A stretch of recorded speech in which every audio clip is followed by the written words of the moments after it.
worship our God today? Amen. Hallelujah. Amen. God is good. Hallelujah. If you have your Bibles with you, please open it in the book of Psalms 24.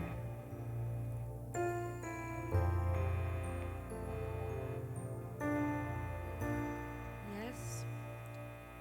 Psalms 24 from verses 1 to 10. It says, "The earth is the Lord's, and all its fullness, the world and all those who dwell therein. For he has founded it upon the seas, and established it upon the waters. Who may ascend into the hill of the Lord, or who may stand in his holy place?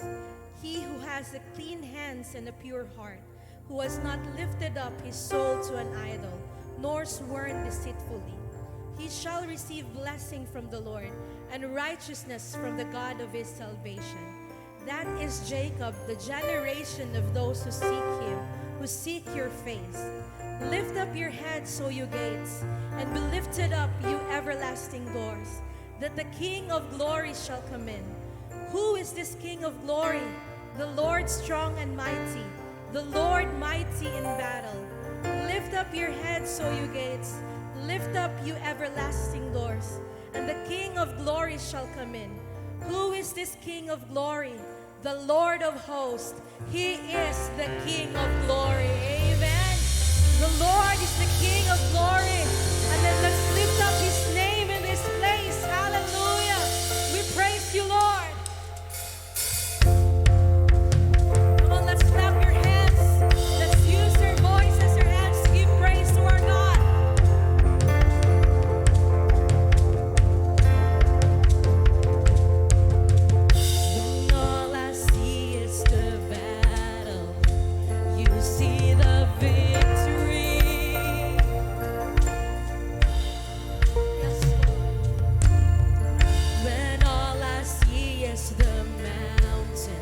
You see a mountain.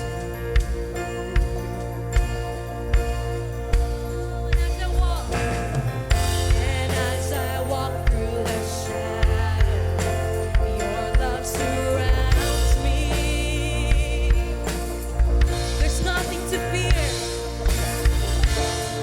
There's nothing to fear, for I am safe. 25.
Jesus, we praise you, Lord.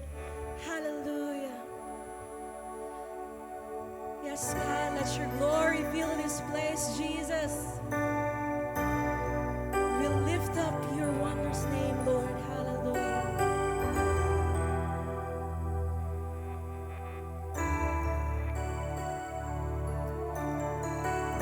You're worthy of all praises, Jesus.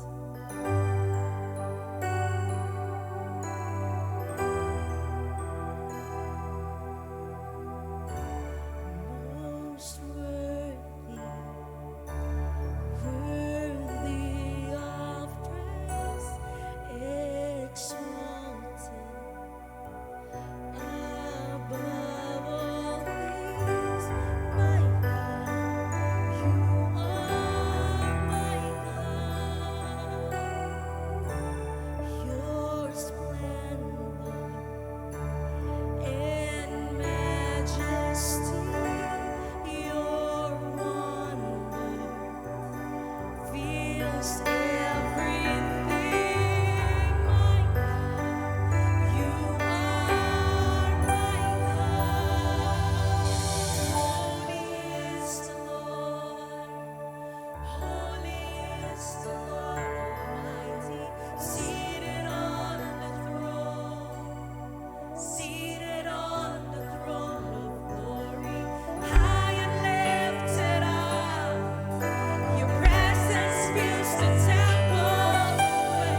church, you're my comfort.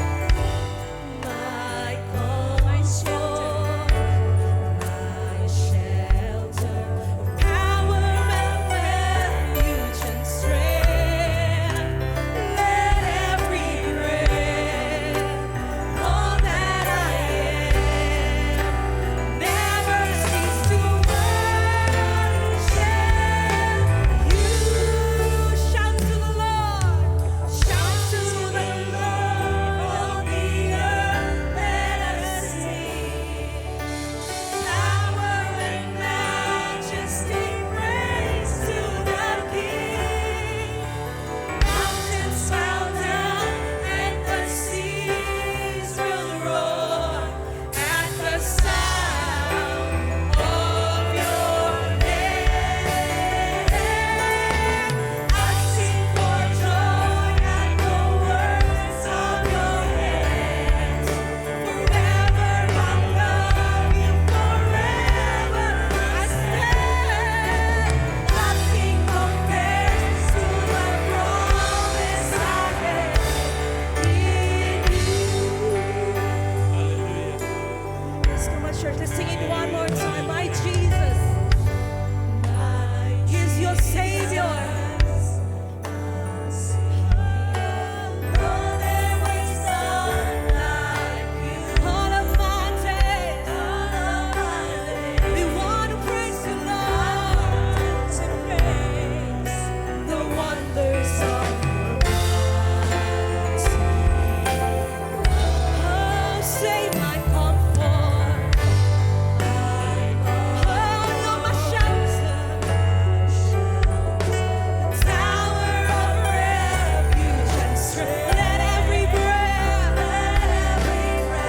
come on, church, all that I am, never cease to worship you. Shout to the Lord, all the earth, let us sing.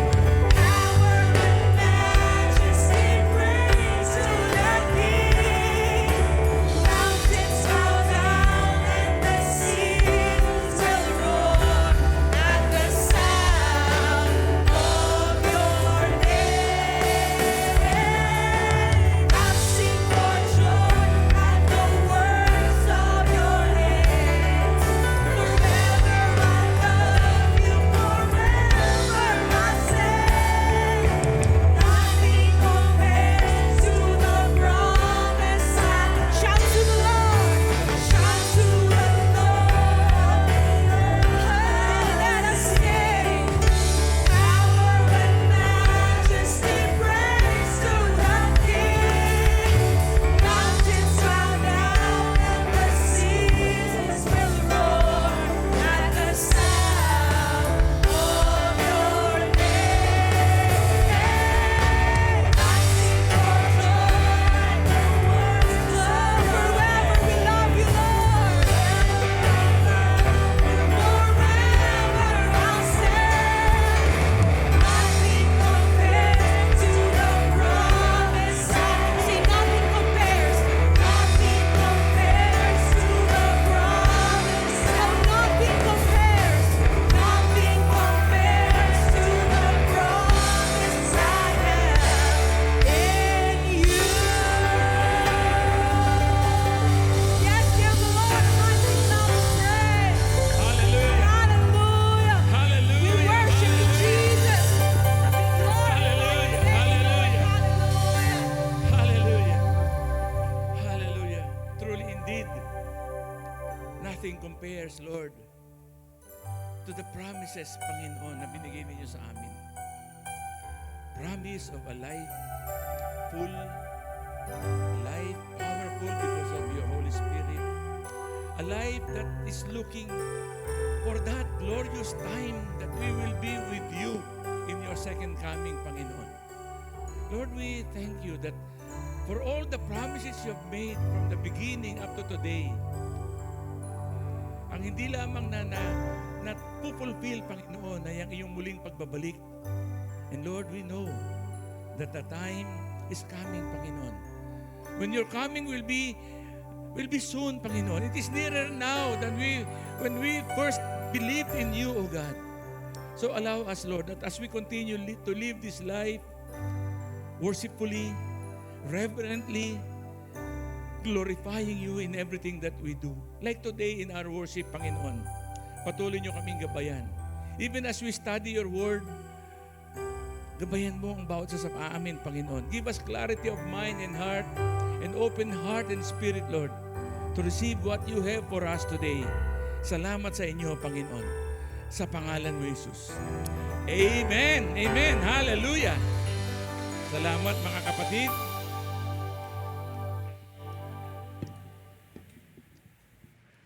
Good morning. Ilang araw na lang, 30 days, Pasko na, ang sabi ng marami. Amen. Last week, masyadong naging mabagyo that we had to cancel our afternoon service. Good thing, dahil talagang last week, nandun kami sa nag-anniversary yung Winpila, Laguna. Naku, exciting yun eh. Kasi pauwi kami, baka kami hinahabol ng bagyo. Pero buti naman hindi. So, brothers and sisters, kumusta po tayo? How are we? Sa nagdaang mga panahon, sa mga expose na ating nadinig, sa mga revelations, totoo man o hindi, how are we? The year is ending. Patapos na yung taon. Naniniwala ako when we started the year, you have a clear view in mind of how you want this year to end. Malinaw pa ba sa inyo? Taon, gusto ko, pag nagtapos itong taong ito, I will be like this. Bakit may echo? Yun. Ilan sa inyo yung sinasabi mo, Panginoon, salamat, matatapos na yung taon. Ito yung ending of the year, parang kung i-evaluate mo, ano ba yung inumpisahan ko sa mundo at ano ba yung sa buhay na ito, beginning ng 2025, magtatapos na yung 2025, kumusta yung direksyon natin sa buhay? Maraming mga tao sinasabi nila, this is my calling, this is my calling, this is my calling. All of us have different callings. But as believer, we only have one definite call ng ating Panginoon. Na, ako naniniwala from the first time na tinanggap natin ang ating Panginoon, the call remains the same, which is, we must be ready for the return of our Lord. Believers call. No matter what you do, kung ano man ginagawa mo, you're an engineer, you're a doctor, you're a lawyer, you're a teacher, you're a professional, you're a business person, you're a simple person, mom, dad, whatever, student, pare-pareho tayo ng call. Pare-pareho tayo ng tawag ng Panginoon, kundi na maging handa sa kanyang pagbabalik. How ready are we? Salamat, Pastor Brother Richie.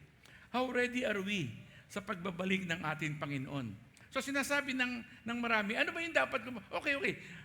I must be ready for the return of the Lord. So therefore, ano ba yung dapat kong paghandaan?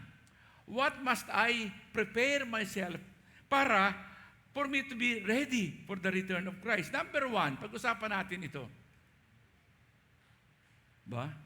Tama ka, Pastor. Kayo na lang. Balikan natin. Be spiritually prepared. How spiritually prepared are we? Balik tingnan natin ito. Naalala ko, there was a time tinuro na ito ni Pastor Milo sa Wednesday ba? Kasi sa Wednesday tinuro, kaya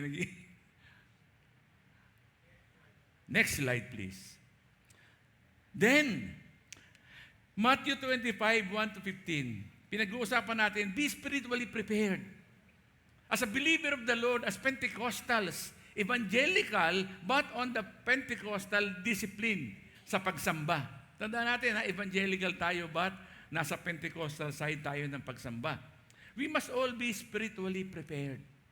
Marami kasi mga tao, they are preparing themselves. So, with a lot of things, hinihahanda yung bahay, inahanda yung kabuhayan. Mabuti din naman yun.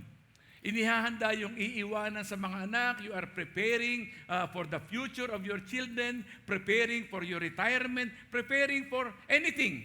That I will leave this world na peaceful, yung aking pamilya has something to make their lives worth living. Pinaghahandaan. But ang nakakalimutan, yung spiritual preparation. Kaya nga tayo nasa simbahan. Ang sabi, basahin natin. Then the kingdom of heaven will be like this. 10 bridesmaids took their lamps and went to meet the bridegroom. 5 of them were foolish and 5 were wise. When the foolish took their lamps, they took no oil with them. So, naghahanda sila, they are preparing for the coming of the groom. Kaya lang, sinasabi nila, siguro baka dadating itong groom bago mamatay itong ating lamp, dumating na yung groom. They are not anticipating that the groom may tarry, may take a while, beyond yung kanilang expected time nung pagdating ng groom. But, kaya nga, kaya hindi sa kanila foolish. When the foolish took their lamps, they took no oil with them. Talagang itong mga ito, we cannot judge them as carnal. Hindi pwede. As negligent. Ang problema nga lang sa kanila, hindi lang sila naging proactive, forward thinker. Kaya nga, they were foolish. They took no oil with them kasi sa palagay nila, ito lang yung time. Eksakto. Before itong oil ay maubos, dadating na. But, verse 4, the wise took flask of oil with their lamps. As the bridegroom was delayed, ito na, all of them became drowsy and slept. Tandaan natin, the foolish persons and the wise, they all fell asleep. Kaya pagdating ng bridegroom, tulog silang lahat. But at midnight, there was a shout, "Look, here is the bridegroom. Come out to meet him." Then, all those bridesmaids got up and trimmed their lamps. Kasi alam natin, di ba, nakasindi yung lamp. Nag-uuling-uling yun. So, kinakailangan, itrim nila yon para yung apoy maging maliwanag. So, they trimmed their lamps. The foolish said to the wise, well, in the process of their trimming, they realized, teka, wala na yung oil natin. So, sabi nila, give us some of your oil, for our lamps are going out. But the wise replied, no, there will not be enough for you and for us. You had better go to just a 7-Eleven to buy some for yourselves. Kung meron pa na nun. And while they went to buy it, the bridegroom came, and those who were bumalik. And those who were ready went with him into the wedding banquet, and the door was shut. Later, the other bridesmaid came also saying, Lord, Lord, open to us. Ayun na. But he replied, truly I tell you, I do not know you. Keep awake. I do not know you. So, verse 13, keep awake, therefore, for you know neither the day nor the hour. Be spiritually prepared.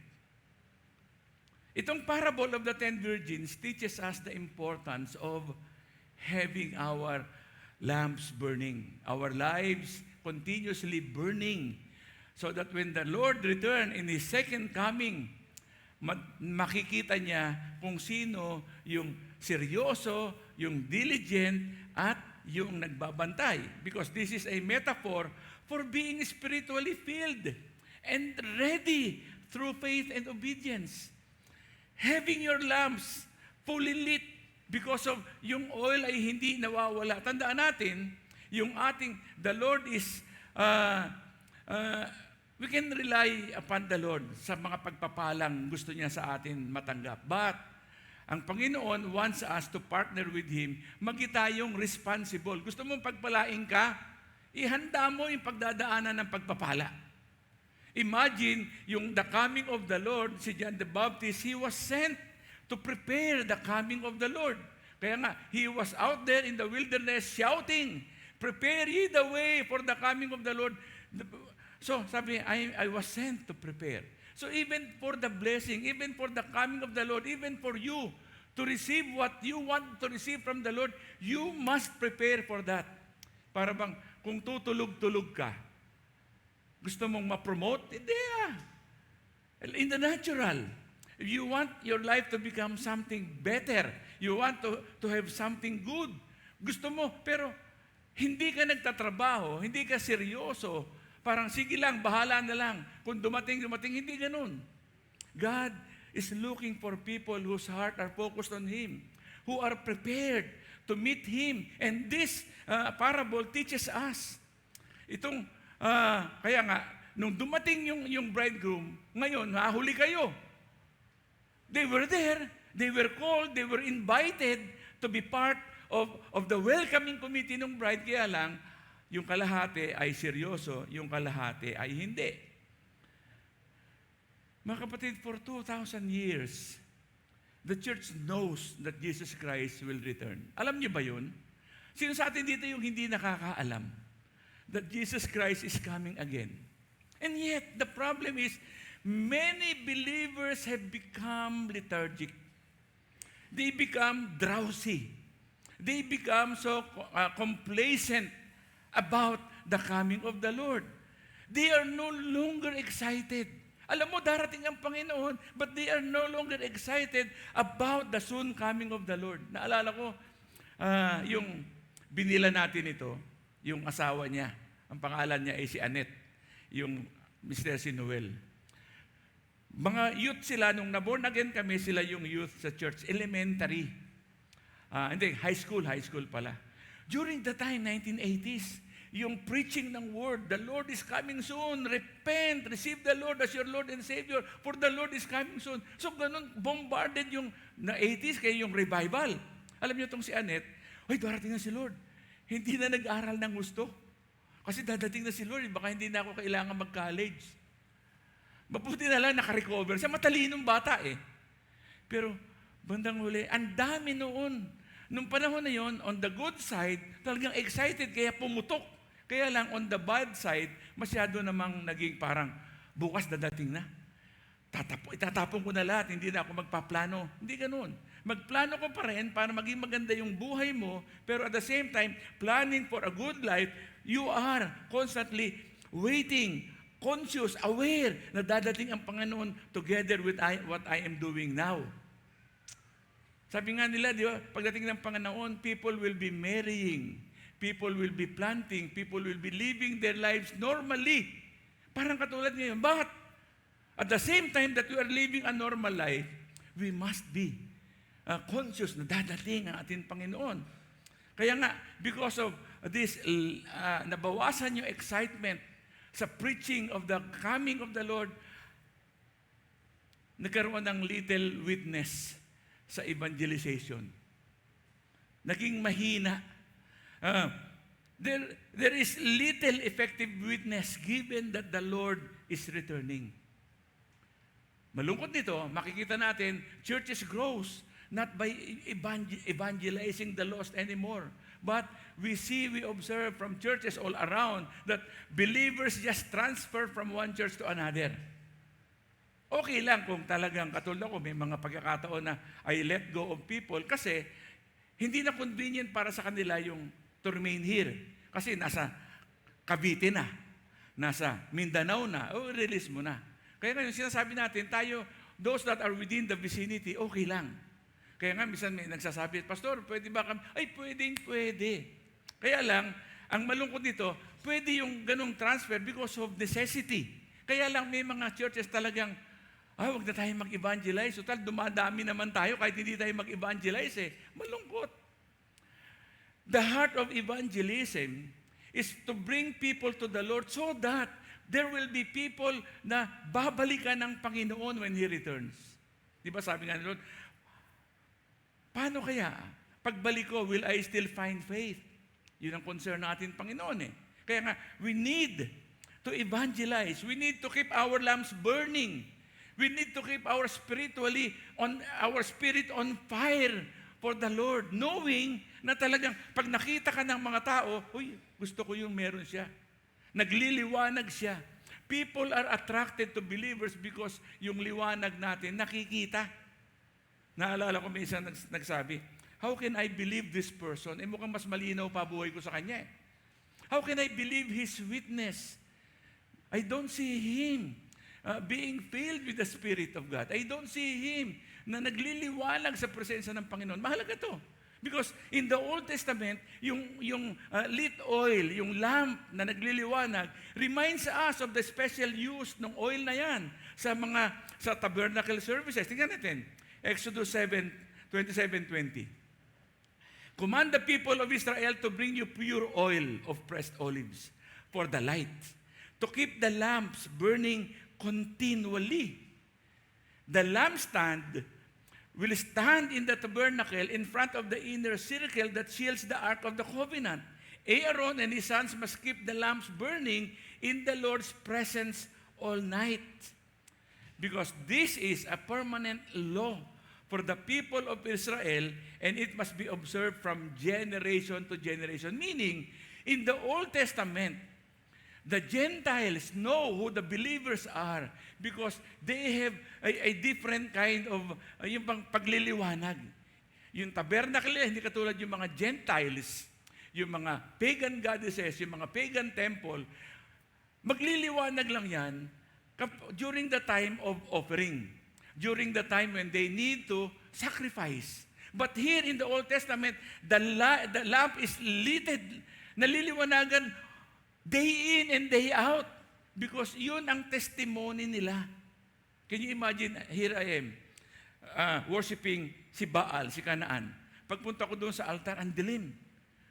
Pagtingin ko doon sa tabernacle tent of meetings ng mga Jews, kahit walang worship, kahit walang gathering, even though there's no gathering, there's no activity, people are just doing the normal things that they are doing, but when they look at the temple, the lamp is lighted, nagliliwanag.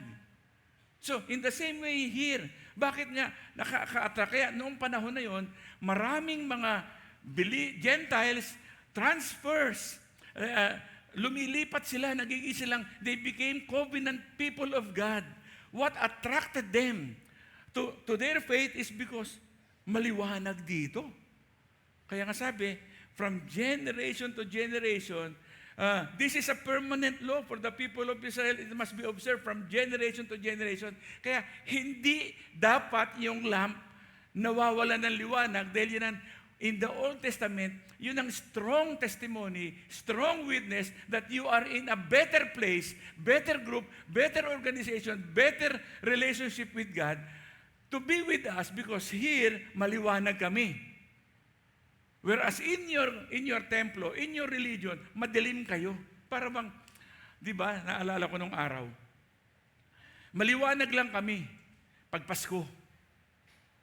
Talagang yung sense of spirituality, maliwanag because it's Christmas time. The sense of spirituality, the awe of the presence of the Lord, because it's Holy Week. But kung hindi na Holy Week, kung hindi na yung Christmas season, hindi na occasion for religious observance, bali wala na. We just go to the normal activity of going to church Sunday after Sunday, seeing people na lahat madilim. Napapansin niyo ba yun? Are you in the same way kung saan ako nandong relihiyon nung araw? Masaya lang yung simbahan kapag may prosesyon. Holy Week o Pasko. But sa kabila nun, wala na. Or kami din. Talagang pinag-uusapan lang ang Panginoon. Maliwanag lang, conscious lang kami sa aming spirituality kasi magsisimba. Pero pagkatapos nun, the usual way of living our lives, walang pinagkaiba. But as believers, ang sabi, be spiritually prepared because the Lord is coming. Whether you're in church or at home, in your work, saan ka man, your life must be lighted, nagliliwanag ng presensya ng Panginoon dahil ang Espiritu ng Panginoon nasa sayo. Prepare spiritually. The oil, kaya nga, the oil is usually the symbol of the Spirit of God. Kaya ikaw, magliliwanag ka day in or day out, talk of being spiritually prepared because the Spirit of God is in you. Nung araw, wala yung Espiritu ng Panginoon . parang nasa simbahan lang Espiritu ng Panginoon. Nung araw, in the Old Testament, it was during the time of worship at yung mga prophets, yung mga priests, doon lang nakaka-encounter ng Spirit of God, and they are just waiting for the prophet, for the priest to speak, to relay what the Lord has for them. But here today, because the Spirit of God is in us, and as we are spiritually prepared, dumating man ang Panginoon ngayon o bukas, handa ka tanggapin ang Panginoon. Because nasa yung Spirit ng Panginoon. It is also a symbol of the Word of God. Nagliliwanag ka. Be spiritually prepared. Be filled with the Spirit. And also, be empowered by the Word of God. Naalala ko nung araw, ang laki-laki ng Bible namin. Ginagamit lang ng tatay ko pag nakikipagdebate siya sa mga iglesia, sa mga saksi ni Jehovah, sa mga pumupunta sa bahay namin. But other than that, hindi na yan nabubuksan. Pero ngayon, bakit nagliliwanag ang buhay natin? Dahil sa atin ang Espiritu ng Panginoon eh. Dahil sa atin ang salita ng Diyos. You don't hear the Word of God just on Sundays, but you have the Word of God with you every day. Nasa atin na nga, nasa cellphone na nga natin yung salita ng Panginoon. Kahit saan mo dalhin. Kahit saan ka magpunta. Yung cellphone mo, ilan yung version ng Bible mo? Ako yung telepono ko siguro may mga 20 verses. 20 versions. NIV, NRSV, NLT, lahat eh. Nung araw, sa library lang nandun. Ngayon, nasa bulsa mo. It is also a symbol of the Word of God that as we await for the return of Christ, yung oil natin with the presence of God, and with the Word of God, with the presence of the Spirit of God, and with the Word of God filling our mind, our heart, and spirit, our oil will continuously be lit to bring light into a dark room. Napansin niyo ba yun? Dahil punong-puno ka ng Espiritu ng Panginoon, sasabihin ng tao sa iyo, iba ka. Nagliliwanag ka. Pag tinanong kita, iba yung sagot mo. You have a different way of viewing things. You have a different way of approaching things. Maging yung pagdating naalala ko, yung disclosure ngayon na pinapahamak yung ating presidente. Alam niyo, sabi ng mga totoong Kristiyano, huwag tayong maniwala agad. Magdasal muna tayo. Ang galing eh, no? Pero yung mga walang Kristiyano, kani-kanya sa silang kampe. Kasi alam mo yung salita ng Panginoon eh. Nasa sa iyo. It brings light to a dark room. Not only are you preparing for the second coming of the Lord because your life is lit by the presence of the Spirit of God and by the Word of God illuminating you, but you become yourself the light into this dark world. Kaya nga, ang iglesia, tayo, ang simbahan, should be holding forth itong Word of life. Next year, ibabalik ulit natin yung Life in the Spirit seminar. Sino last time we conducted it here, sino sa atin nag-attend ng LSS, Life in the Spirit seminar, and you experience the presence, the infilling again of the Holy Spirit. Next year, ibabalik ulit natin yon. At nagplano nga kami ni Pastor Rainier, we will go all around para i-launch sa lahat ng simbahan sa buong Pilipinas yung Life in the Spirit seminar. Siguro once a month, we will be out para kung may mga simbahan, may mga region, pero uunahin muna natin dito na tayong lahat. Because as a church, holding forth the Word of God, being filled with the Holy Spirit, we give light dito sa dark and wicked world. Anong sabi sa Philippians 2:15? Live clean, innocent lives as children of God, shining like bright lights in a world full of crooked and perverse people. Can you imagine? Sasabihin mo sa tao, be prepared spiritually for the coming of the Lord. Parang hindi ka naman prepared eh. Kasi pareho lang tayo eh. Hindi kita nakikitaan ng liwanag eh. Hindi ko nadidinig sa iyo ang salita ng Panginoon. I cannot hear anything different from you. Iba kasi kapag puno ka ng salita ng Panginoon, nagliliwanag ka, your word will be full of wisdom and you will be full of discernment. Itong crooked world maliliwanagan because of us. Sabi rin, Philippians 2:50, tuloy natin, hold firmly to the word of life. Then on the day of Christ's return, I will be proud that I did not run the race in vain and that my work was not useless. Mga kapatid, be spiritually prepared for the return of the Lord because we need to keep on witnessing on the return of Jesus Christ. Kailangan mong magpatotoo. Kailangan makilala ng tao. Doon lang talaga natin maipapahig. Bakit ka ba na born again? Bakit pa tayo tumanggap kay Kristo? Is it only for our own personal consumption that we will, when Christ return, we will go to heaven? No. We want to bring someone with us. We want to bring many people with us. We want to bring our relatives, our friends, our family members to the Lord. Because when the bridegroom and bride appeared sa second coming, tandaan natin, kalahati nga tulog, kalahati gising. Kaya nga, ang sabi nga nila, nung dumating ang Panginoon, yung handa ang nakapasok. The bridesmaid who had oil were able to light their lamps and keep them shining brightly. Kaya sila lang yung it was them who were able to enter into the wedding feast. You want to enter the wedding feast? Puspos na yung banal na espiritu. Hindi katulad ng foolish. Kaya, what does this suggest to us? That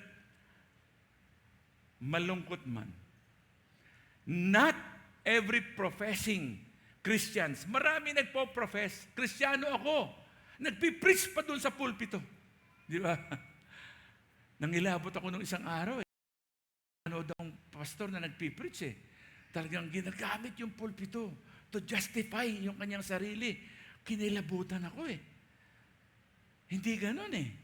The pulpito is for the word of God to be preached, for people to know the light, for people to receive revelation from the Lord.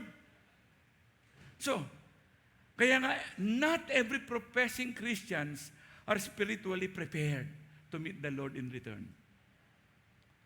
For some, they have not really trusted the Lord as their Savior. Kaya nga sabi ng not everyone who calls me Lord, Lord will enter the kingdom of heaven. Marami yun eh.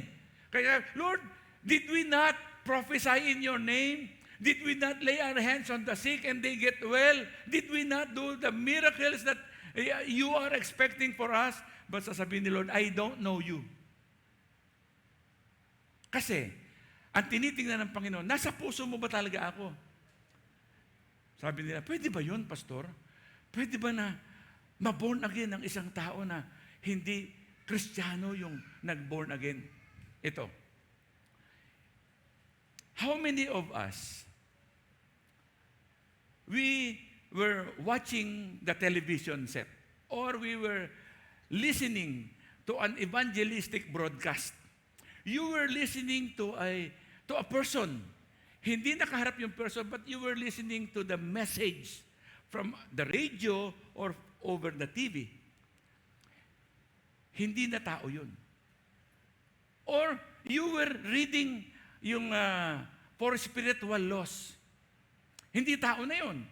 Material yun. That was something that is written. Or you were reading the John 3:16, paper and ink na Bible. And then, the Spirit of God speak to you and open your mind and your heart and convict you of your need to receive the Lord. And you received the Lord and you became born again. Who evangelized you? Baka yung nag-produce nung telecast na yan, yung nag-produce nung radio broadcast na yan, yung nag-print, unbeliever eh. Mind you, sa China, during World for the World days, we were going to China back and forth and we were smuggling Bible to China. Kasama namin yung Open Doors. You remember Open Doors? Yung tito ni Jaime, board member natin, taga Open Doors eh. Naalala ko, nung nililigawan ni Jaime si Milet, sabi ko, yung tito mo, smuggler yan. Sabi ni Jaime, oh, smuggler? Oh, nag-smuggle ng Bible sa China. Pag nahuli kami, patay ka. Or i-deport ka. Ganun ang ginagawa namin nung araw. Kasama kami. Pero ngayon, saan piniprint ang Bible? Sa China. Babasahin mo yung Biblia, yung powerful word of God, maboborn again ka, pero saan pinrint yan? Sino yung nagprint yan? Mga atheist, Chinese people who don't believe the Lord. Ang mahalaga kasi, the word of the Lord that is in the Bible. So nangangahulugan, pwede pala, pastor. Itong taong ito, dahil kailangan mo ng healing, tapos may nadinig ko kay Pastor Milo, may in Jesus' name, gamitin ko kaya. Lord, pagalingin mo itong taong ito in Jesus' name, kasi sabi ni Pastor Milo, kandong-kandong na ng tao ang mga Kristiyano eh. Pagalingin mo ito, Panginoon. Itong tao, naniniwala sa kapangyarihan ng Diyos na magpapagaling, at itong taong pinagpipray, nadinig yung pinapahayag niya na may Diyos na nagpapagaling, tinanggap yung Diyos na nagpapagaling, na sinabi nitong taong unbeliever na born again, gumaling. Unbeliever to. Kaya pwedeng, you may preach the word, you may share the message, you may even perform miracle, but only you and God. It's between you and God kung totoo bang ikaw. Kasi in the more than 30 years that I've been ministering, I have seen Christians, professing Christians, even powerful preacher, at the end of the day, teka, hindi pala si Kristo ang gusto nito. Gusto lang nitong magpasikat. Kasi nung hindi nabigyan ng opportunity, ng recognition, tumalikod. Iniwanan yung grupo. Naka-record ba tayo dyan? Huwag kayong magtaka. We need to be prepared spiritually. So, kaya nga Jesus strongly encouraged His disciples. Watch ang sabi niya. Matthew 24. Be spiritually prepared. Watch. Sumobra yata ako. Kulang. So you too must keep watch. Magbantay. For you don't know what day your Lord is coming. Pag dumating ang Panginoon, makikita ka ba niyang handa, nagliliwanag ang Espiritu niya nasa iyo? Ang salita niya, buhay na buhay sa iyo. His word is the one, is the principle that guides your life. Sabi pa rin, Matthew 25:13. So you too must keep watch, for you do not know the day or hour of my return. Pero, it doesn't mean na yung pagbabantay mo, nakatingala ka. Hindi ganoon. Normal yung buhay. Normal, physically, spiritually prepared tayo. How spiritually prepared are we? How filled are we with the Spirit of God? Mamaya, we will pray for us to invite the Holy Spirit to come to us. Spiritually prepared. Join the small groups. Next year, tututukan natin yung mga small group. Titingnan natin, lahat ng ministries ay dapat, lahat ng miyembro natin must be involved with small group kasi doon sa small group ka lang lalago. Sa small group ka makakatatag. Actually, in small group, may mga small group na doon sa small group na yun, doon na sila nagkaroon ng baptism ng Holy Spirit. The facilitator led to pray for them to receive the Holy Spirit. In the small group, they grow. They were filled with the Spirit. In the small group, they realized their need to be empowered by the Word of God. Kasi yung small group materials natin, na ikwento ko na nga sa inyo, with the generosity ng CCF, ay isinyer sa atin yung kanilang grupo na nirevise lang nila Pastor Boots, nila Pastor Rainier. Pero yung basic principle ay pareho. Yung basic track ay pareho, leading us to grow, to be prepared spiritually for the coming of the Lord. Pangalawa, so, be prepared spiritually. Pangalawa, akala ko next week ko na ito matatapos, pero may oras pa. Tuloy na natin. Be physically prepared. Ayan ang maganda. Be physically. Marami kasi spiritually prepared Lagi sa church But not physically prepared. Sabi nga, paano ba ito? Sa 2 Peter 3:10, but the day of the Lord will come like a thief in the night. And then, the heavens will pass away with a loud noise, and the elements will be dissolved with fire. Nakakatakot yun, ha? And the earth and everything that is done on it will be disclosed.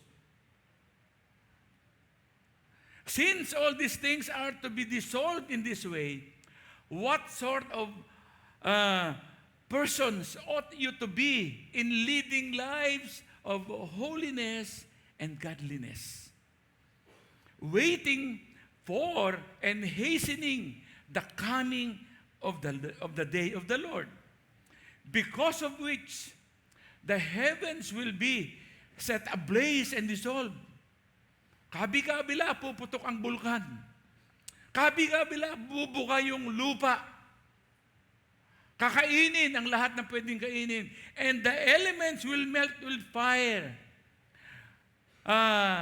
Comets will be falling down. Everything that, every element that will destroy something will destroy something. But in accordance with this promise, we wait for new heavens and new earth, where righteousness is at home. Therefore, beloved, while you are waiting for these things, strive to be found by Him at peace, without spot or blemish. Be physically prepared. Ang sabi nga natin. So, to be physically prepared, ano ba yung mga dapat natin ma-observe? Una, the certainty of the day of the Lord. Di ba? Alam mo, certain yung pagdating ng Pasko.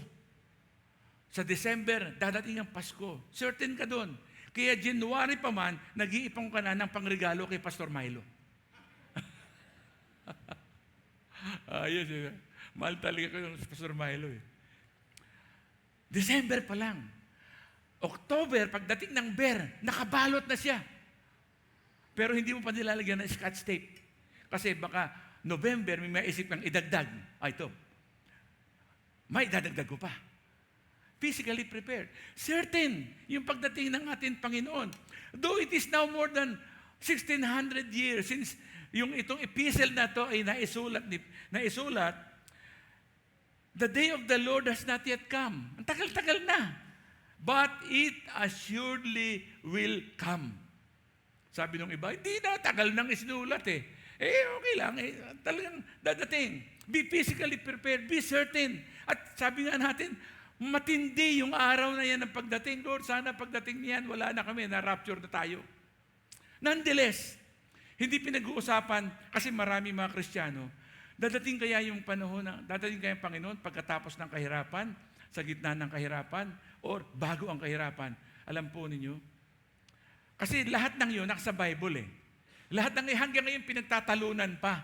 Yung kahirapan ba ay darating bago dumating si Kristo, habang sa kalagitnaan ng kahirapan darating o pagkatapos na ng kahirapan, mga kapatid, however, itong second coming will come, ang pinakamahalaga, we are prepared. Physically, spiritually. Because it will assuredly come. God has appointed time. Sabi nga, a day wherein He will judge the world in righteousness. And He will keep that appointment. Tingnan natin, Hebrews 9:27. And just as it is appointed for mortal to die once, and after that, the judgment. Yung unang judgment ay ginawa nung hinusgahan when our sins were judged on the cross nung ipinako si Kristo. And yung second coming, ang huhusgahan, the great judgment throne will say, dito ang sa Panginoon, dito ang hindi. Yun yung judgment eh. Once, after that. So, if ikaw ba'y nasa Panginoon? Sino sa inyo ang nasa Panginoon? Yung sitting before God, doon sa great judgment day, for unbelievers will be a dreadful time. But for believers, that will be an exciting time. A wonderful time na makikita mo yung visit mong kapitbahay na ayaw kang kilalanin, ayaw kang tanggapin. Siya sabihin ng Lord, ikaw, tinanggihan mo yung testimony ni Pastor Milo, dun ka. Sasabihin niya ni Pastor Milo, Hindi. Hindi ganoon eh. That would be, sa atin mga mananampalataya, hinihintayin natin yung judgment eh. Kahit ano mangyari. Iniisip ko nga yung, naikwento ko sa inyo, there was a time that I went through a medical procedure that life-threatening. Alam nyo, nagbigay sa akin ng kapayapaan. Malulungkot ako dahil baka pag uwi ko, katawan na lang, malulungkot pamilya ko. Pero on the other hand, masaya ako. Makikita ko na si nanay. Makikita ko na si tatay. Makikita ko na yung mga taong nauna sa akin. At makikita ko na si Lord. Matatanong ko na, Lord, tama ba yung mga ipinagtuturo ko? Sabihin siguro, Lord, puro kakalokohan eh. Hindi naman siguro ganun. It is a pulse for all of us to die once. And after that, the judgment. So, settle therefore in your hearts that the day of the Lord will surely come. Wala nang pagbabago ng isip. If there is something that we must focus ourselves on, other than our career, other than yung accumulation ng ating mga wealth, tama din naman. Kasi if God will give you the opportunity to accumulate wealth, to accumulate billions, go for it because after that you will have billions of reasons to glorify God with. But not forsaking in the pursuit of you to become materially comfortable, huwag kalimutan na isa ka pang hinihintay yung pagbabalik ng Panginoon. Dahil you and I, we shall certainly be called to give an account doon sa araw na yan of all the things done in the body, in the spirit, whether good or evil. Kaya nga, although the world, alam natin, the world doesn't care. Wala akong pakialam. Magpapakayaman ako. I will accumulate so much wealth. Bahala na kayo, lumubog kayo sa baha. Wala akong pakialam. They were also given account pagdating noon. Maari makalusot ang ilan. Maaring in our lifetime, hindi na natin makita yung justice na dapat na makulong sila. Mabawi yung dapat bawiin. Maaring hindi natin makita. Sabi nga nung mga ini-interview, mahabang proseso to. But I firmly believe, mga kapatid, judgment on the day of the Lord. Sa judgment of the day of the Lord, haharapin nila ang lahat ng ito. There, they will give an account. Kaya nga, mga kapatid, how physically prepared are we? Spiritually, okay na. Physically, kumusta ba tayo sa ating, sabi nga natin, to be spiritually prepared, yung presence ng Holy Spirit, presence ng Word of God. Physically, how actively are we involved in doing the Word of the Lord? In studying the Word. Physical preparation yun eh. At the same time, that prepares us spiritually, but those are physical activity. Ako natutuwa, dumadami tayo ngayon. There are so many people here who are physically coming here to physically prepare themselves. Itong ginagawa natin, these are physical preparation. Para pagdating ng Panginoon, all the more tayo ay tumatatag. Because, sabi nga natin, certain yung kanyang pagdating, kaya dapat tayo mag-prepare physically, and at the same time, the second coming is so sudden. The suddenness of the day of the Lord. So, to be physically prepared, ito yung dapat nating i-focus. This will be a sudden appearing. It will come as a thief in the night. Sino sa nasa inyo yung nanakawan? Di ba, hindi mo naman handa eh. Kinandaduhan mo na. Nilagyan mo pa ng barbed wire. Nilagyan mo pa ng electric fence. Pero nanakawan ka pa rin. It will come like a thief in the night. At a time when you are sleeping and you feel secure sa iyong bahay, bandang huli, may nagpaamoy ng pampatulog for 24 hours at nagawang wasakin yung pinto mo at naransak yung bahay mo. Naalala ko, merong akong kaibigang pastor. Alam nyo, doon sa kanyang kwarto, nasa headboard daw, yung mga gamit nilang mag-asawa, yung relos niyang mamahalin, yung mga jewelries ng asawa niya, nasa headboard. Tapos, nandun silang mag-asawa nakahiga. Nung magising sila, kita nila, wasak na wasak yung bahay nila, yung headboard na buksan. Nalimas yung lahat ng laman. Sabi niya, Durog na durog yung puso niya. So, yung mga taong nagmi-minister sa kanya, we're looking at the na walang alahas, amounts of millions of pesos. Pero what is striking sa testimony nitong pastor? Alam mo, Brad, baliwala yung nanakaw na pera eh. Naisip ko lang, habang while they were niraransak yung kwarto namin, pinuntahan yung headboard namin, nilulundagan kami niyan. Tsak na sinasakyan kami niyan. Tulog na tulog kami. Yung physical violation ang masakit eh. Ano kaya ang ginawa? Hindi po ang kaya ang asawa ko niyan. Tulog na tulog eh. Ano kaya ginawa sa aming mag-asawa? Ano kaya ginawa? Physical violation. Yun ang nagbigay sa kanya. Imagine mo, tulog na tulog ka, parang yung magnanakaw, binaviolate ka, materially, physically, inuubos yung kabuhay mo, at hindi mo alam kung ano ginawa sa katawan mo habang ikaw ay natutulog.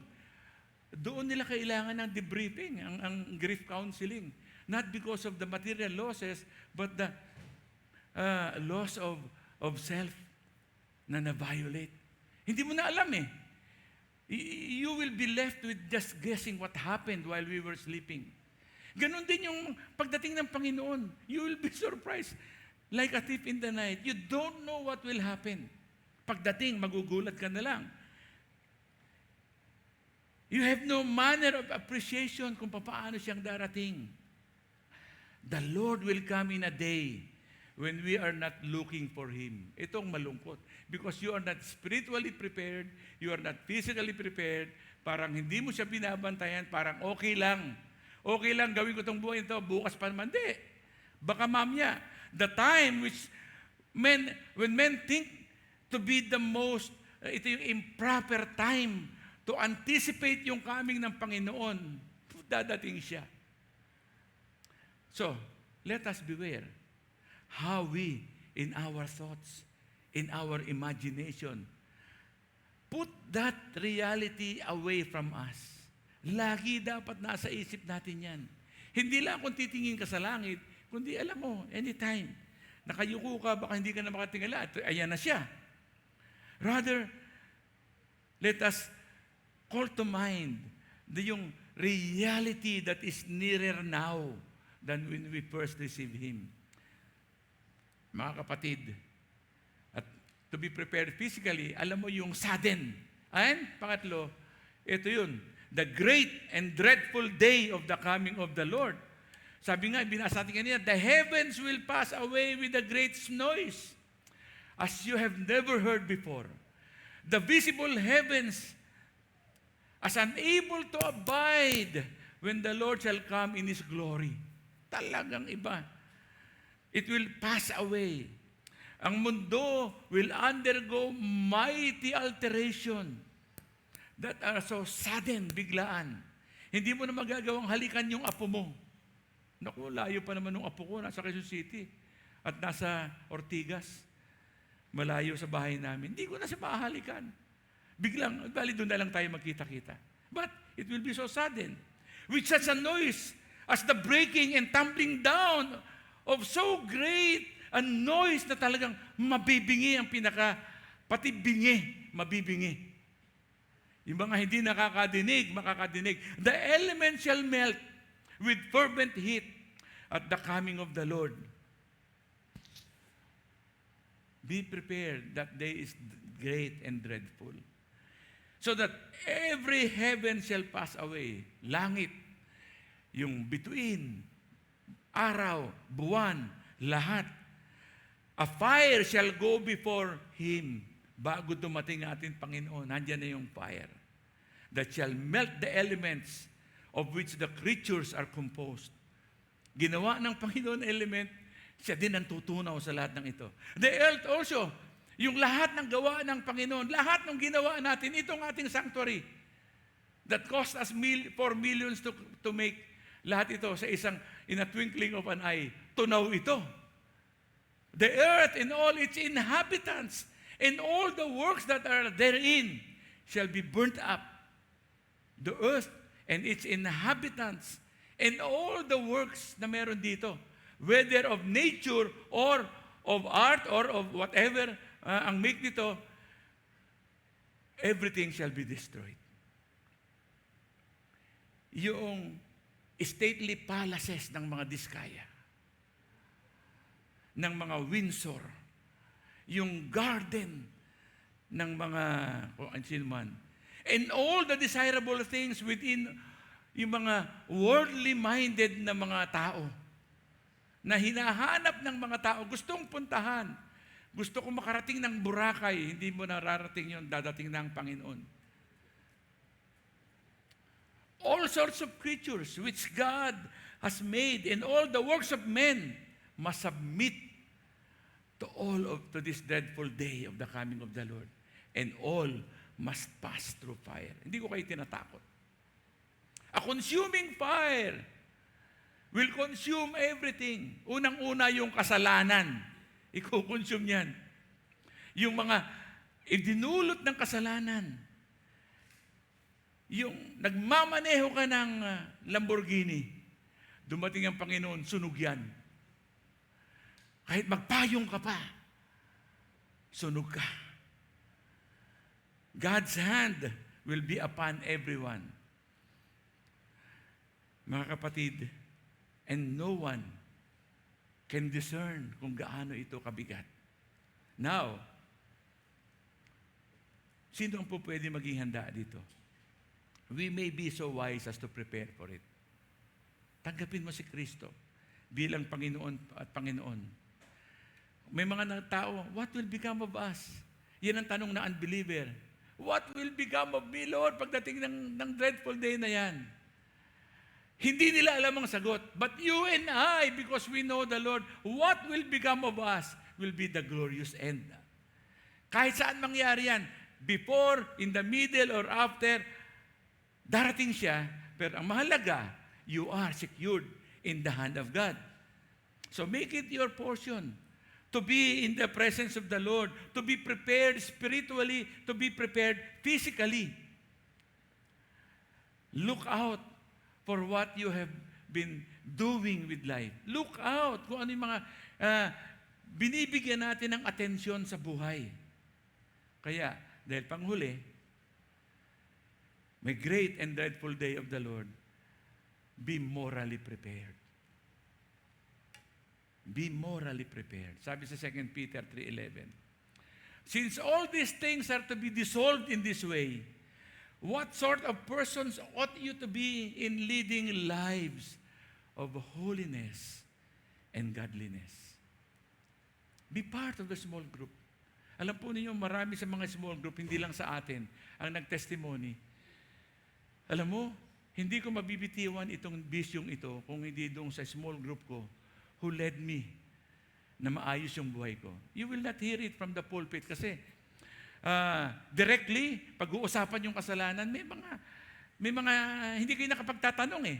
But in small groups, you can ask your facilitator, Brad, tama ba itong ginagawa ko? Mali ba itong ginagawa ko?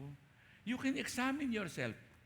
You can use them as your mirror para ma-validate kung ano yung ginagawa natin. Because be morally prepared. That is the only way. Maraming mga tao have been going to church Sunday after Sunday, pero ang dala-dala pa rin nilang kabigatan, yun pa rin Sunday after Sunday. Ganun pa rin ang kanyang buhay. Parang may mga tao who goes to church just to relieve yung kanyang guilty conscience dahil alam niya, Lord, for the longest time, hindi ko mabitiwan ito, hindi ko mabitiwan siya, hindi ko mabago ang buhay ko. Eh, hindi ka talaga mababago. Kasi naitatago mo yung sarili sa gusto mong itago. But with you being in a small group of 4 people, may confidentiality yung inyong pinag-uusapan. Kaming mga pastor, di namin alam. Maaring ang magiging pastor mo na, yung small group facilitator mo, who will lead you to grow until you become mature at ikaw din mag-handle ng small group. And the life that you've been struggling with will be made okay with the Lord. Therefore, beloved, while you are waiting for these things, strive to be found by Him at peace without spot or wrinkle or blemish. We need to be prepared spiritually, physically, morally. Pagpikit natin, panalangin natin. Kahit hindi, naalala ko, there was time nagturo ako, the coming of the Lord. The Lord has already come. Dahil nasa puso natin. At ang pinag-uusapan natin ngayon yung great second coming kung saan wawakasan ang lahat. Knowing Christ will return should motivate us to live pure and holy lives. Meaning, a life, hindi naman yung pabanal-banal, a life that you are able to present to the Lord your motives, your wrong action, and be at peace na ang Panginoon napapatawad ka. Hindi naman, wala naman tao dito mamumuhay ng banal eh. Because perfection happens in heaven. What God is expecting for us here is the progress. The progress to become the pure, the holy person in His eyes, ha? Meaning, sabi mo, Pastor, paano ito? Kasi, ngayon lang eh, nakaisip akong gusto kong batukan yung hindi ako binabayaran, Pastor Milo, binabayaran, Nakakasala ba ako? Hiningi mo naman ng tawad pagkatapos mo sabihin, gusto kong batukan eh. Okay na yun. You are able to resolve it with God. Living a pure and holy life is you are always ready and open to resolve to God, with God, the things that are troubling you. Yung problema is you've been living that compromising life and you get accustomed to that and you are already callous in your heart and mind, spirit, and that you are not anymore bothered na mali yung ginagawa mo. Yun ang mali. But like all of us, pastors and workers, we fall. Maliit, malaki, we commit anumang mga compromising behavior, but you are troubled. You are bothered. Hindi dapat mangyari. Agad, punta ka sa kwarto, Lord, patawarin mo ako. Okay na yon. Ang malungkot, 300 bilyon na, hindi pa tumitigil. Yun ang mahirap. Yung nasobrahan ako ng sukli ng tindera. Ang sukli ay piso, ginawang 2 piso. Nabagabag ako. Ibindali ko. Brad, sumobra ka ng piso. Sinuli mo. Although una, tinanggap mo na. Sarap nito. Sobrang piso, parang hindi ako nagbayad. May mga gano'n, di ba? Natutuwa tayo. Nadali ko to yung driver na hindi ako nasingil. Pero sumunod mong pagsakay, dinoble mo bayad. Okay na yon, holiness na yon. Maliwanag po ba isipin natin? Dadating ang Panginoon. Live a life of piety, loyalty, faithfulness, kindness, fruit of the Spirit in ever-growing measure as we relate to God. Kaya nga, sabi sa 2 Peter 1, make every effort to add integrity, to be morally prepared. Make every effort. So, make every effort. Hindi sinasabing, become completely. Kasi alam ng Panginoon, God gave us the freedom, the understanding na mayroong struggle ang tao. So, ang encourage nga lang niya, I know you are going through as fallen persons, as fallen people. You will find yourself doing things that fallen people are doing, although you already received the Lord as your Lord and Savior. But for the sake of purity, holiness, make every effort to add integrity to your faith. To add integrity, to integrity add knowledge. To knowledge add self-control, and to self-control add endurance. To endurance add godliness. To godliness add Christian affection, and to Christian affection add love. If you have these qualities and they are increasing, meaning we will not come to the point that we have arrived because we are works in progress. If you have these qualities and they are increasing, dati magagalitin ako sa bawat provocation, ngayon, sa 3 provocation, 2 beses na lang ako nagagalit. Yung isa, naiinis na lang ako. Okay na yun. If you have these qualities and they are increasing it demonstrates that your knowledge about our Lord Jesus Christ is living and productive, hindi static. Dati, ganito yung laman ng isipan ko, pero ngayon, nabawasan na. I remember si Billy Graham. He was interviewed by Oprah Winfrey. Sabi ni Billy Graham, in English yun, sabi niya, Reverend Graham, of all your contemporaries, I noticed that you are the one left standing. All of the, you must be, meaning left standing, dahil buhay pa, pero sila, they have fallen, but you are still actively in ministry. You must be so strong spiritually. You must be so strong emotionally. You must be so strong. Gulat ako on international TV, sabi ni Billy Graham, on the contrary, there is never a day that passed that I did not struggle in my mind. As a man, struggle sa utak. But ang kagandahan kay Billy Graham, nag-i-struggle ako na I resolve this with God. Maring today, na-attract ako, na ganito, pero hindi ko mapabayaan na manatili ito. Next time ko makita ito, hindi na ako attracted sa kanya. Once lang yan. Kasi na-resolve na to. Dati, ito yung gusto ko. Pero ngayon, na-resolve ko na, iba na yung gugustuhin ko. Then, you will also be given a wealth of entering into the eternal kingdom of our Lord and Savior Jesus Christ. Mga kapatid, be morally prepared. Be physically prepared. Be spiritually prepared. And finally, meron pa pala akong isang slide. Be actively engaged. Ito yun. John 3:2. Beloved, we are God's children now. What we will be has not yet been revealed. What we do now is this. When He is revealed, we will be like Him, for we will see Him as He is. Be actively engaged. Kumusta tayo? How are we engaging? Dahil ang sabi, and all who have this hope in Him purify themselves as He is pure. What we are now is what we have now is wonderful. But what we shall be pagdating ng Panginoon will even be more wonderful because we will be like Him. So engage.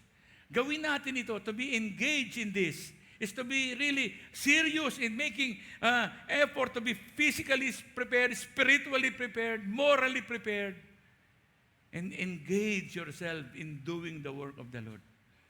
So, alam po ninyo, maraming kailangan ng iglesia.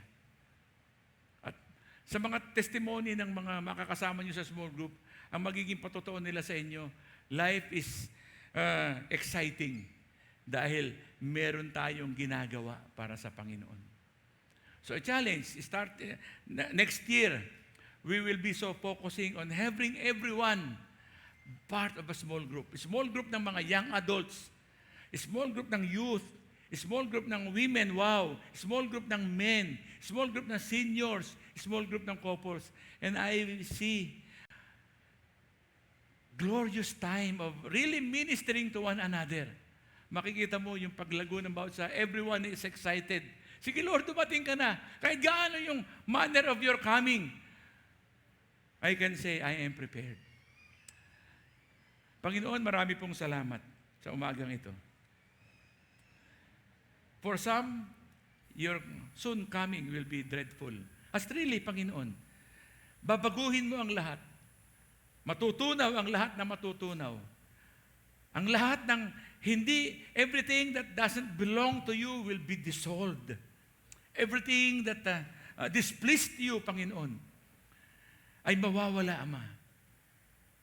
Material na bagay, mga bagay sa langit, sa himpapawid, sa mundo, lahat ng ito mawawala. But what will remain are people who are prepared for your coming. Who has prepared themselves spiritually, who has prepared themselves physically, anticipating your coming, who has prepared morally, and is actively engaged in doing the work, Panginoon. Salamat po, Ama. Lord, I entrust to you ang aming napag-aralan. Move in the hearts of everyone, Panginoon, that your second coming will be an event that will excite us to really involve ourselves, Panginoon, in doing your work. Make ourselves, Panginoon, available for your Spirit to dwell, to move, Panginoon, for your Spirit to be manifested in our lives, Panginoon. Ama, marami pong salamat. Salamat na dating ka at kami na naririto, Panginoon, ay kasama mo, Panginoon. Hindi ko alam to what degree your people here are prepared physically, spiritually, morally, but you know each and every one of us. Kausapin niyo po kami. Even today, Lord, touch each and every one of us. Mga kapatid, while we are sitting, close our eyes. Even I will close my eyes so that I will not see you. Only the Lord sees us. And I won't even ask you to raise your hand, but raise your heart towards heaven. Raise your mind towards heaven, towards God. And resolve whatever issue you have there.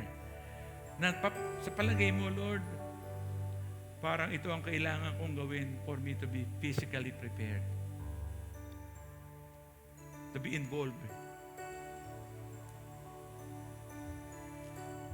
Actively in serving you. To resolve the issues that I have in my mind, in my heart. Whatever issue that is relational issue na dapat nang wakasan o dapat ayusin. Or spiritual issue dahil you've been disregarding the move of the Spirit in your life. Isa puso mo ngayon, I will pray for you. I will not even ask you to come forward.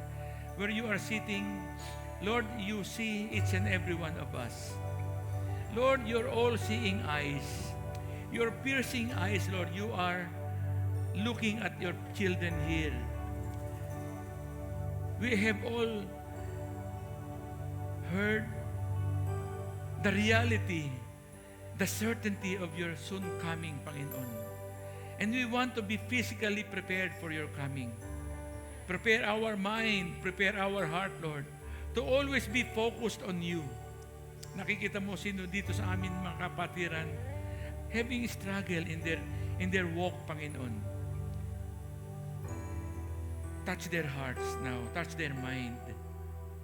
Touch their relationships that needs to be restored or needs to be resolved.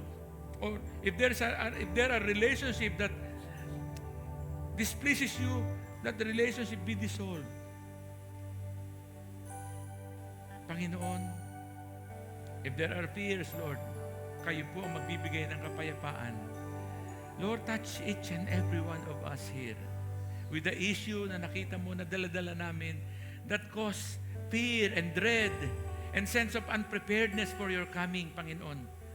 So that, Lord, as we depart from this place, we will know we will be in the right track. Preparing ourselves physically. Preparing ourselves, resolved to prepare ourselves spiritually and morally to engage actively in anticipating your coming, Panginoon. Salamat po, Ama. Purihin kayo, aming Panginoon. Tumayo tayong lahat. Sige, palakpakan natin ating Panginoon. Sambahin natin siya. Hallelujah. Hallelujah. Yes. Amen. Yes. Nothing can compare. You're our living hope. Your presence,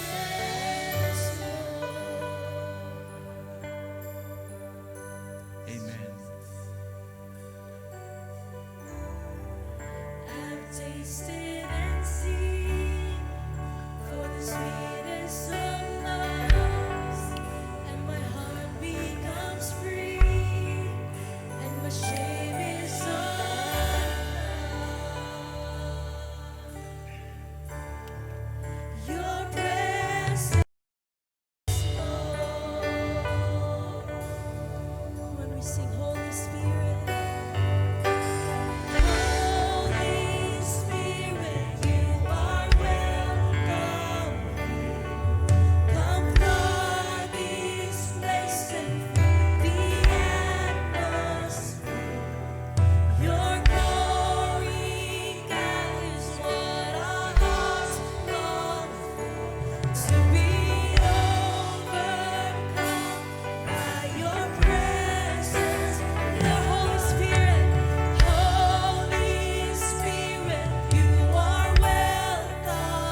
one last time, Holy Spirit. Hallelujah. Holy Yes. Spirit, Yes. you are welcome.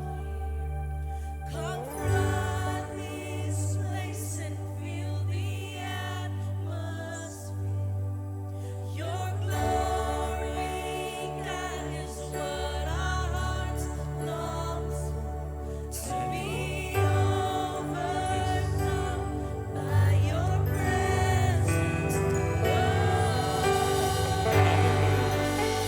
Hallelujah.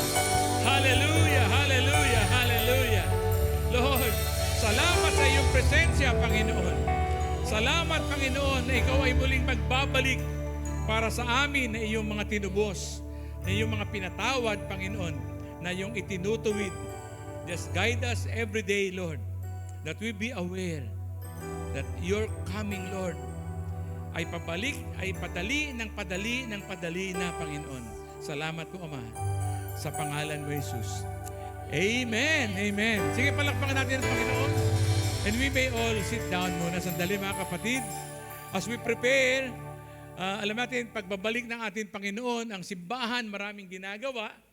At ang inyong tithes and offerings, contribute sa alat para marami pang makakilala sa Panginoon. Sige, ilapit na natin yung ating tithes and offering as our brothers and sisters ay leading us in worship. Sige po, joyfully, Lord, this is for your coming. Kaya ako binibigay itong aking tithes and aking offering. Amen.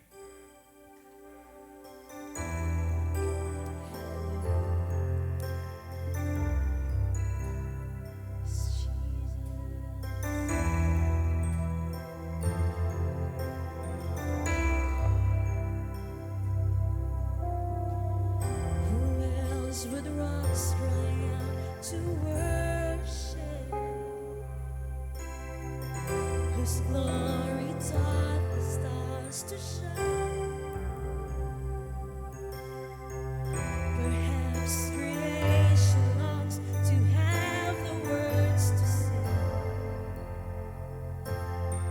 but this joy is mine. With a thousand hallelujahs, we magnify your name. You alone deserve the glory, the honor, and the praise. Lord Jesus, this song is forever yours. A thousand hallelujahs and a thousand more. With a thousand hallelujahs, we magnify your name. You alone deserve the glory, the honor, and the praise. Lord Jesus, this song is forever yours. A thousand hallelujahs and a thousand more. Amen. Pakilagay nga natin yung yung GCash natin. Yan. If kung gusto niyo magpahabol ng tithes and offerings niyo at gusto niyo to give it through GCash, scan niyo lang yan at makakapag-send kayo ng inyong tithes and offerings. Ano yung next slide? Okay na to, no? I-scan lang yung QR code na yan. Okay. Sige. Coming to minister to us ay ang ating kids church, children's church. Palakpakan nga natin ang ating mga young Christians.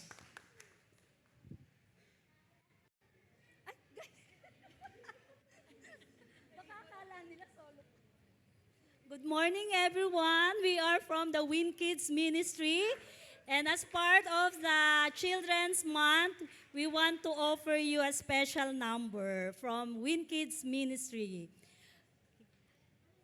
Meron silang position, ate.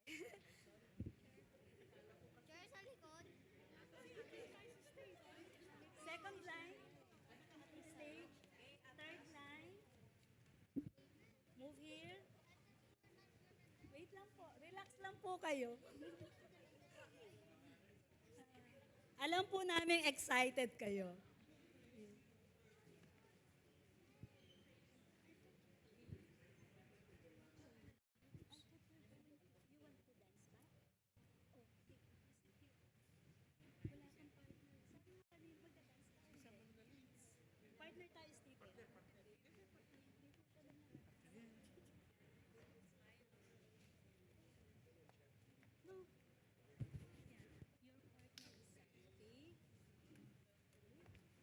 Once again, from Win Kids Ministry, let us all welcome the Win Kids Ministry.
Yay!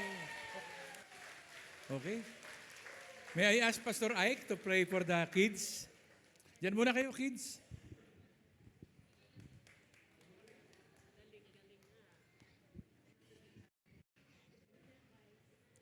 Let us pray for them, but as testimony. Few months old pa lang si Tracy, nasa Children's Church na eh. Naka-cradle pa lang. Nasa ano. Oh, so just sharing, and many others here. Sino pa dito yung mga lumaki sa Sunday school? Okay. I'm praying that I will see my grandchildren in the synagogue. Pressure. The pressure. Anyway, let's pray for them. Let's pray for them. Lord, we thank you for these wonderful kids, Lord God. We thank you for their lives. We thank you for giving them to us, Lord. Father, we commit them to you. Lord, we pray that you will touch their lives and you will make fruitful lives out of these kids, Lord God, that they will truly become your disciples and your servants, and we will see them serve you, Lord, as they grow old, as they learn from you, as they mature in their faith, Lord God. So, Lord, may your spirit that is already in their hearts continue to watch over them, protect them. May their bodies become strong and healthy. But most of all, Lord God, may their hearts always be attuned to you in everything that they do. Protect them as they study in their schools, Lord God, Send them teachers who will teach them the right things, Lord God, and not this world, Lord. Thank you, Lord, and may this church always minister to them. Give us the courage to always protect them, Lord, and show them the right way, Lord, in accordance to your words. This is our prayer, Lord, and we will see these kids become your servants someday. Thank you, Lord. In Jesus' name we pray. All of God's people said, Amen, amen, and amen. Salamat, Pastor Ike. Sige po, isa pang malaking palakpak sa atin mga kids. Salamat, Teacher Gay. Salamat. Isang announcement lang tayo. If you are being touched by the Lord to be part of the teaching team ng ating kids church, lapitan nyo lang si Teacher Gay, si Teacher Tracy, at dahil yung dalawang teacher natin nasa Cavite na no? Kaya we need badly more teachers para sa mga kabataan. Okay lang po, pwede na kayo i-train para magturo niya. Tawagin ko si Brother Hill para ipag-pray yung ating tithes and offerings. Wala. Ayun. Tayong lahat. Tumayo na po tayo. Heavenly Father, we thank you for the day and we pray, Father God, accept our tithes and love offerings. We offer them to you out of our own personal income, that come from our jobs, our businesses.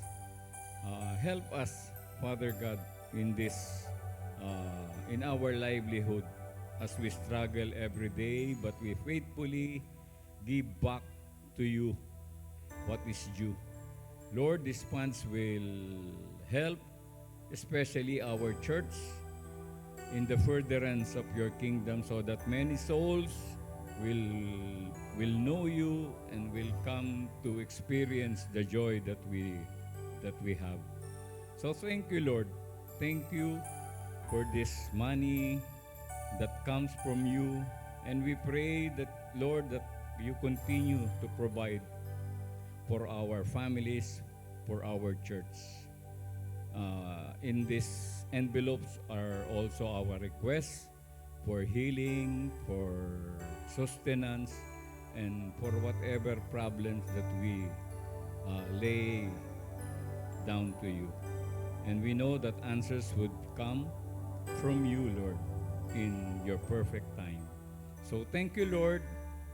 We love you, Lord. All this we pray in Jesus' name. Amen. Amen. Salamat, Brother Hill. Bago ko kayo i-dismiss sa benediction, gusto ko lamang pasalamatan yung ating mga kapatid from Victory. Si Pastor Jim de la Merced. Dati mga taga Victory Bible Study. Alam po ninyo, yung mga kapatid natin, mula kay Pastor Jim, Pastor Noli, may tatlo sila mga kasama. Siguro after pandemic, nag-iikot sila dyan. Tapos marami na sila nag-gather na mga Bible study.